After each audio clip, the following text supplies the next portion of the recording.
Hello again, I'm Blunty. Now, with every gaming website and gaming podcast and every goddamn gaming Twitter feed flooding my eyeballs and ears with news, stories, opinions and reviews about Mass Effect 2 and Bioshock 2, there comes a risk of saturating the stream so much that other games kind of get hidden under the radar. Other games that are worth playing. Other games that deserve a little attention. So I'm going to review one today. It came out in the shadow of those other two games. It's called MAG. And it's something interesting. Time to lock and load, boys. We fight with the best now. Let's do this.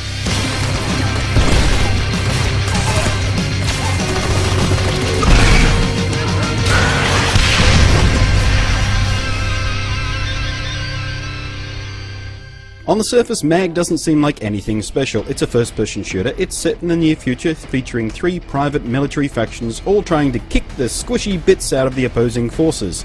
For some reason. I may not have been paying much attention, but from what I can tell, there's really no story or plot thicker than helium here. After the briefest of training missions, making sure you know which end of the gun the bullets come out of, you're thrust into the game full force, and your only personal goal is to survive and kill enough of the other guys to earn experience points so you can rise in rank. The game looks like any other generic shooter of this generation. The gameplay feels pretty much like any other game in this class. But there's a difference here that does make MAG stand out from the crowd. There is no story mode. There is no offline campaign to explore and sharpen your skills on. MAG is online only. Every map you bleed on, you're facing a real human opponent, and every bullet to the spleen or rocket to the face you take was not set forth on its gooey mission of death by computer AI, but from real people. In fact, MAG enables up to 256 players to exuberantly spray bullets simultaneously on a single map, depending on the mission mode. Among those game modes are the familiar deathmatch style suppression, the goal-oriented acquisition, and domination, which sees teams trying to hold as many command points on a map for as long as possible. And in each of these game modes you'll be part of an 8-player squad, which in turn is part of a platoon of 32 players, and in the most crowded game mode, Domination, you'll have 4 platoons for each side.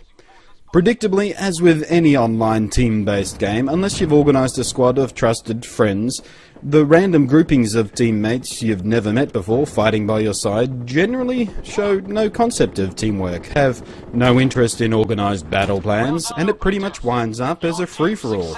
And even if you're lucky enough to have a squad leader who is a capable player who can bark out clear orders and commands, the chances of your fellow frag fodder actually carrying out those orders seems about 50-50. Another interesting reality of this game is that unless you're one of those people who live and breathe shooters like this and can spend hours and hours honing your skills, memorizing every detail on every map and building a squad of similarly sunlight allergic teammates, you're going to discover very quickly that the digital flesh of your in-game avatar starts acting like a bullet magnet of epic proportions. But at least if you're out there soaking up damage and distracting the snipers, the more skilled players on your team can wreak a little more havoc. At least that's the way I like to look at it.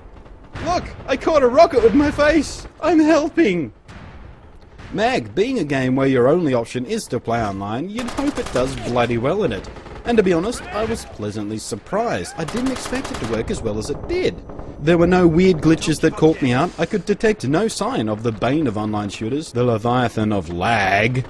My experience with MAG really reminded me of the old days of private LAN parties, playing endless hours of games like Counter-Strike. This is a very good thing. Like I said when I started out, the game itself looks and feels quite generic in its presentation. The maps are nice, but not spectacular. The weapons are effective and useful, but uninspiring. The game is deliberately uncomplicated and unencumbered by crap. And it's about as deep as a shot glass, but that's not why you play this game. Alright, so final verdict. If you are the type of person who lives, breathes, drinks, eats, injects between your toes first-person shooters, this is the game you need to be playing right now. It's fun. If you're not as hardcore first-person shooter material, maybe you're a little bit more casual, it may be a bit rough going, it's gonna be a challenge, but I tell you, there is no better way to make you a better player than playing against real people. Real devious, real sneaky, real crazy ass players. MAG is exclusive to the PlayStation 3 and it is worth checking out. Thanks for watching. I'll catch you next time. Grenade!